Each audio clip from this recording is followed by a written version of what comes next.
Pasar kripto lagi berdarah-darah. Bener-bener, grafik harga kelihatan kayak tebing curam, portofolio yang tadinya ijo royo-royo sekarang merahnya nyala banget, dan rasa panik itu kayaknya udah di mana-mana. Mungkin bahkan lagi Anda rasain sekarang. Kalau Anda barusan buka aplikasi trading terus jantung rasanya deg-degan, tenang, Anda nggak sendirian. Ini adalah momen-momen di mana keyakinan kita diuji dan emosi ngambil alih semuanya.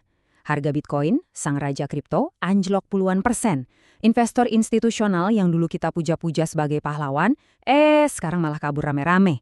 Ketakutan jadi sentimen utama yang nguasain pasar. Rasanya tuh kayak kekacauan total yang nggak terkendali. Tapi, gimana kalau ini semua tuh bukan kekacauan yang acak? Gimana kalau di balik volatilitas yang brutal ini, sebenarnya ada sebuah pola, sebuah ritme yang udah sering banget terjadi sebelumnya. Nah, di Nalaris, kita akan coba cari nalar di balik kekacauan ini. Di pembahasan mendalam kali ini kita bakal bedah krisis yang lagi terjadi di pasar kripto, bukan cuma dari luarnya aja, tapi sampai ke tulang-tulangnya.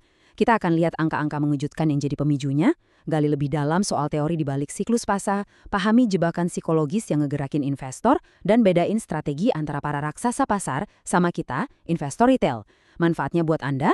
Di akhir nanti, Anda nggak akan dapat nasihat keuangan, tapi Anda bakal punya sesuatu yang jauh lebih berharga. Sebuah kerangka berpikir yang jernih buat ngerti apa yang sebenarnya terjadi, kenapa ini terjadi, dan gimana caranya Anda bisa lewatin badai ini dengan nalar yang lebih tajam. Jadi, mari kita mulai. Oke, kita mulai dari kenyataan pahit yang ada di depan mata. Angka ini minus 40%. Ini bukan cuma angka di layar ya, ini gambaran dari longsornya harga Bitcoin dari puncak tertingginya di tahun 2025 yang sempat nyentuh $126.000. Penurunan setajam ini ngehapus keuntungan berbulan-bulan cuma dalam hitungan minggu. Angka ini bukan sekedar statistik, buat banyak orang ini adalah pukulan telak buat rencana finansial mereka. Mimpi buat beli rumah, biayain pendidikan atau pensiun dini rasanya jadi makin jauh. Ini pengingat yang menyakitkan banget tentang betapa kejamnya volatilitas di pasar kripto. Apa yang dibangun susah payah berbulan-bulan bisa lenyap dalam sekejap mata, ninggalin rasa sesal dan pertanyaan besar. Kenapa ya gue nggak jual di puncak kemarin? Dan masalahnya ternyata lebih dalam dari sekedar aksi jual investor retail yang panik. Coba lihat angka ini, 1,49 miliar dolar. Itu jumlah uang beneran yang ditarik keluar sama investor institusional dari produk ETF Bitcoin hanya dalam 1 minggu. Ini rekor arus keluar mingguan terbesar sepanjang sejarah. Kenapa ini penting banget? Soalnya, beda sama investor retail yang mungkin reaksinya karena berita harian atau cuitan di medsos, institusi itu geraknya berdasarkan analisis mendalam, modal risiko yang rumit, dan strategi jangka panjang. Jadi waktu smart money ini, para pemain besar ini mulai narik dana mereka segede ini, itu bukan sekedar reaksi, tapi sebuah pernyataan. Mereka ngirim sinyal kuat ke seluruh pasar kalau dalam hitung-hitungan mereka, risiko di depan itu lebih besar daripada potensi untung jangka pendek. Ini tanda kalau mereka ngelihat awan gelap di cakrawala ekonomi global dan milih buat cari tempat aman.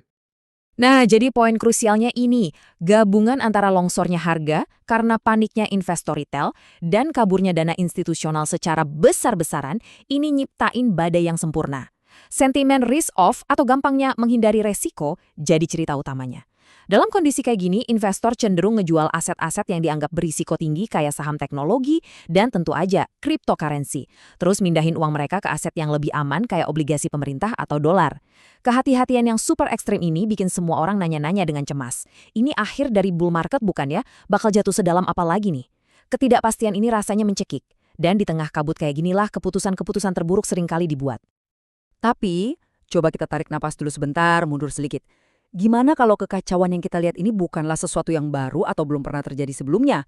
Gimana kalau ini cuma bagian dari sebuah drama yang naskahnya udah sering dipentaskan di panggung pasar keuangan?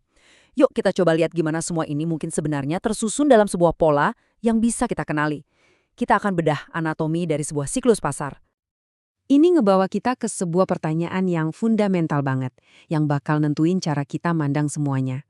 Apakah pasar itu geraknya acak, kayak orang jalan sempoyongan tanpa tujuan di tengah badai salju? Atau jangan-jangan ada semacam ritme tersembunyi, sebuah tarian yang polanya selalu berulang, meskipun kadang gerakannya kelihatan liar dan gak terduga. Jawaban dari pertanyaan ini krusial banget. Kalau kita percaya ini semua acak, ya satu-satunya respons adalah panik. Tapi kalau kita bisa lihat ada pola, nah kita bisa mulai cari tahu kita ada di posisi mana dalam pola itu dan bisa merespons dengan lebih strategis, bukan cuma reaktif. Kunci buat nemuin pola itu ada di konsep siklus pasar. Ini adalah kerangka kerja yang udah teruji waktu, yang udah diobservasi selama berabad-abad di berbagai jenis pasar, mulai dari pasar saham Wall Street, pasar properti, sampai komoditas kayak emas dan minyak. Idenya simple, pasar itu nggak pernah gerak lurus ke atas selamanya. Sebaliknya, pasar gerak dalam gelombang yang berulang, mirip banget kayak pergantian musim. Ada musim semi di mana semua mulai tumbuh, musim panas yang penuh euforia, musim gugur di mana daun-daun mulai rontok, dan musim dingin yang beku dan sunyi. Dan semua ini didorong sama dua kekuatan utama, fundamental ekonomi dan yang gak kalah penting, emosi kolektif kita sebagai manusia. Nah, secara klasik, siklus yang kompleks ini bisa kita pecah jadi 4 fase yang jelas. Akumulasi, kenaikan harga atau markup, distribusi, dan penurunan harga atau markdown. Memahami setiap fase ini tuh ibaratnya kita punya peta di sebuah wilayah asing yang lagi kita jelajahi. Kita mungkin nggak tahu persis apa yang ada di tikungan berikutnya, tapi kita tahu arah umum perjalanannya dan bisa ngenalin rambu-rambu di sepanjang jalan. Yuk kita bedah satu persatu. Fase pertama, akumulasi. Ini adalah musim dinginnya pasar. Terjadi setelah kehancuran besar, harga geraknya datar dan ngebosenin. Berita-berita masih didominasi sama pesimisme. Nah, di fase inilah para investor cerdas, para visioner mulai beli diam-diam pas nggak ada yang peduli. Kedua, fase markup atau kenaikan harga. Ini musim seminya. Sentimen pelan-pelan berubah positif, media mulai ngeliput lagi, harga naik secara konsisten, dan investor retail mulai tertarik. Ketiga, fase distribusi.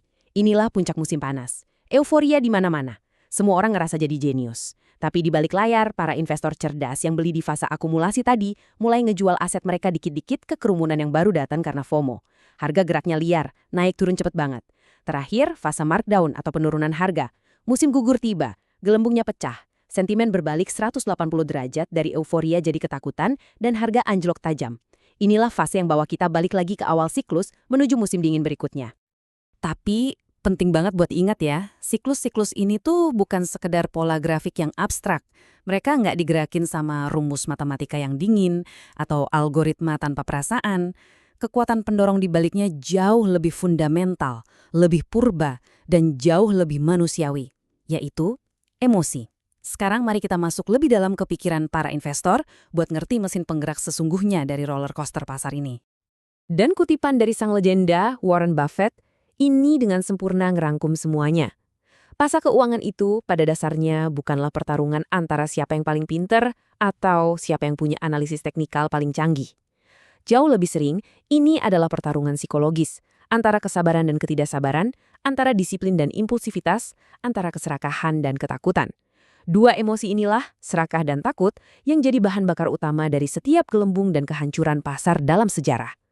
Mereka adalah kekuatan raksasa yang nentuin siapa yang bakal jadi pemenang dan siapa yang bakal jadi pecundang dalam permainan transfer kekayaan ini. Kita bahkan bisa loh memetakan spektrum emosi kolektif ini secara langsung ke dalam 4 fase siklus yang tadi kita bahas. Di fase akumulasi, emosinya itu harapan yang rapuh dan optimisme yang sangat hati-hati. Di fase markup, perasaan itu berevolusi jadi sensasi, kegembiraan, dan akhirnya keserakahan murni. Di puncak siklus, fase distribusi, emosi yang dominan adalah euforia yang nggak terkendali. Semua orang ngerasa nggak terkalahkan. Tapi di bawah permukaan, kecemasan mulai merayap kayak retakan pertama di bendungan yang mau jebol.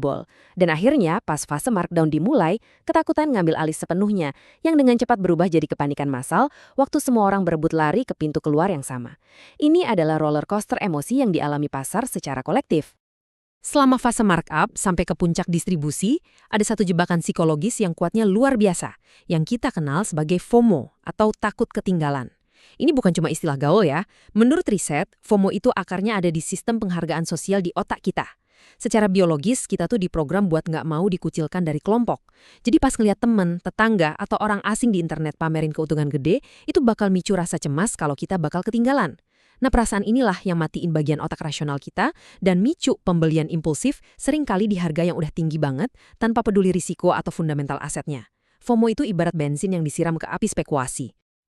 Terus, di sisi lain roller coaster, pas pasar masuk fase markdown, bias kognitif yang berlawanan ngambil alih, loss aversion atau keengganan untuk rugi. Para psikolog pemenang Nobel kayak Daniel Kahneman udah ngebuktiin kalau bagi manusia, rasa sakit karena kehilangan $100 itu rasanya 2 kali lebih kuat daripada rasa seneng dapat $100. Bias inilah yang bikin kita bereaksi berlebihan terhadap kerugian. Amigdala, pusat rasa takut di otak kita, jadi aktif dan micu respons lawan atau lari. Dalam konteks pasar, ini seringkali berarti menjual dalam kepanikan, buat ngehentiin pendarahan dan ngindarin rasa sakit dari kerugian yang lebih besar lagi, seringnya ya tepat di harga terendah. Jadi, setelah kita ngerti kerangka siklus dan mesin psikologi di baliknya, yuk kita terapin pengetahuan ini ke kondisi pasar sekarang. Gimana berbagai tipe investor bersikap di tengah penurunan tajam ini? Siapa yang ngejual karena loss aversion? Siapa yang malah beli? Dan perangkap apa yang mungkin muncul dari dinamika tarik ulur ini? Data on-chain ngungkapin sebuah perpecahan yang menarik banget. Ini kayak ada dua perahu di tengah badai. Perahu kecil yang ngewakilin banyak investor retail, keombang-ambing sama setiap ombak berita dan kepanikan. Didorong sama loss aversion, mereka jual aset mereka buat balik ke pelabuhan yang aman secepat mungkin. Sementara itu, kapal tanker raksasa, para mega whales, entitas yang punya lebih dari 1.000 Bitcoin, justru ngelakuin sebaliknya. Mereka ngelihat badai bukan sebagai ancaman, tapi sebagai kesempatan buat ngisi tangki dengan harga murah. Mereka pelan-pelan dan sistematis beli dari tangan-tangan yang lemah. Mereka beroperasi dengan horizon waktu bertahun-tahun, bukan hitungan hari. Ini cerminan sempurna dari kutipan Buffett yang kita lihat tadi. Uang sedang ditransfer dari yang tidak sabar kepada yang sabar. Nah, dinamika antara penjual yang panik dan pembeli yang strategis ini bisa nyiptain situasi yang bahaya banget buat mereka yang berharap pasar bakal pulih secepat jatuhnya. Kondisi ini dikenal sebagai bull trap atau perangkap banteng. Ini rally palsu, sering juga disebut dead cat bounce. Harga tiba-tiba lonjak, ngasih secercah harapan palsu ke para pembeli yang udah putus asa. Mereka yang kejebak FOMO di rally kecil ini mikir, nah ini nih dasarnya, waktunya beli. Cuma buat ngelihat pasar balik anjlok lebih dalam lagi, ngejebak mereka di posisi rugi. Terus, gimana caranya biar kita waspada sama perangkap berbahaya ini? Ada beberapa tanda bahaya yang perlu diperhatiin. Pertama, waspadai kenaikan harga yang cepet banget dan tiba-tiba di tengah tren turun yang lebih besar. Kedua, dan ini penting banget, perhatiin volume perdagangannya. Rally yang sehat dan berkelanjutan itu biasanya didukung sama volume yang tinggi, nunjukin banyak partisipasi pasar. Kalau kenaikan harga terjadinya dengan volume yang tipis, itu pertanda lemah. Ketiga, perhatiin apakah rally-nya gagal nembus level resisten penting dan cepet banget berbalik arah. Terakhir, tanya ke diri sendiri, kenaikan ini didukung sama berita fundamental yang benar-benar positif nggak? Atau cuma sentimen sesaat aja? Ngenalin tanda-tanda ini bisa bantu kita ngindarin keputusan impulsif. Oke, sekarang mari kita satuin semua kepingan puzzle ini. Kita udah ngebahas data pasar yang suram, teori siklus yang berulang, kekuatan emosi yang ngendaliin keputusan kita, dan permainan catur antara berbagai jenis investor. Apa artinya semua ini buat memahami dan menavigasi kekacauan pasar saat ini? Apa yang awalnya kelihatan kayak kekacauan yang acak dan gak bisa dimengerti, sebenarnya adalah hasil dari tarian kompleks antara tiga kekuatan besar ini. Ada pola siklus historis yang cenderung berulang, musim semi, panas, gugur, dingin. Ada psikologi manusia yang bisa diprediksi, keserakahan pas pasar naik, ketakutan pas pasar turun. Dan ada strategi yang saling bertentangan antara pemain jangka pendek yang reaktif, si perahu kecil, dan pemain jangka panjang yang strategis, si kapal tanker. Volatilitas ekstrim yang kita lihat adalah hasil dari tarik-menarik antara ketiga elemen ini. Dan grafik ini dengan jelas banget ngegambarin poin itu. Kalau kita perbesar pandangan kita dan lihat perjalanan harga Bitcoin selama bertahun-tahun, kita bisa dengan jelas melihat siklus-siklus dramatis ini. Puncak euforia yang diikutin sama lembah keputusasaan, lagi dan lagi. Ini bukan fenomena baru. Ini bagian dari DNA pasar kripto yang masih muda dan bergejolak. Ada kutipan terkenal yang bilang, sejarah nggak pernah terulang persis sama, tapi seringkali berirama. Nah, memahami irama inilah yang ngasih kita perspektif berharga di tengah badai sekarang. Bantu kita ngelihat gambaran besar di luar kebisingan harian. Ini membawa kita pada pemikiran akhir yang provokatif untuk Anda renungkan. Setelah kita bongkar semua ini, siklus, psikologi, dan strategi para pemain, kita dihadapkan pada sebuah dilema. Apakah ketakutan yang merajalela saat ini adalah sinyal bahwa fase penurunan harga atau markdown masih akan berlanjut membawa lebih banyak penderitaan? Atau justru ini pertanda bahwa kita sedang mendekati atau bahkan sudah berada di fase akumulasi, di mana peluang terbesar justru muncul bagi mereka yang sabar dan strategis? Pada akhirnya, pasar adalah cermin dari emosi kolektif kita. Memahaminya adalah langkah pertama untuk menaklukkannya. Terima kasih telah menyimak analisis mendalam ini bersama Nalaris. Kita sudah lihat bagaimana di balik angka-angka yang menakutkan ada pola siklus, kekuatan psikologi, dan strategi yang saling beradu. Semoga kerangka kerja ini membantu Anda menavigasi pasar dengan lebih tenang dan nalar. Sekarang kami ingin dengar dari Anda. Menurut Anda, apakah kita menuju kejatuhan yang lebih dalam atau ini adalah kesempatan emas? Tuliskan pemikiran Anda di kolom komentar di bawah. Jangan lupa untuk like video ini jika Anda merasa bermanfaat. Bagikan ke teman-teman Anda yang mungkin juga lagi cemas. Dan tentu saja subscribe channel Nalaris agar tidak ketinggalan pembahasan mendalam lainnya. Sampai jumpa!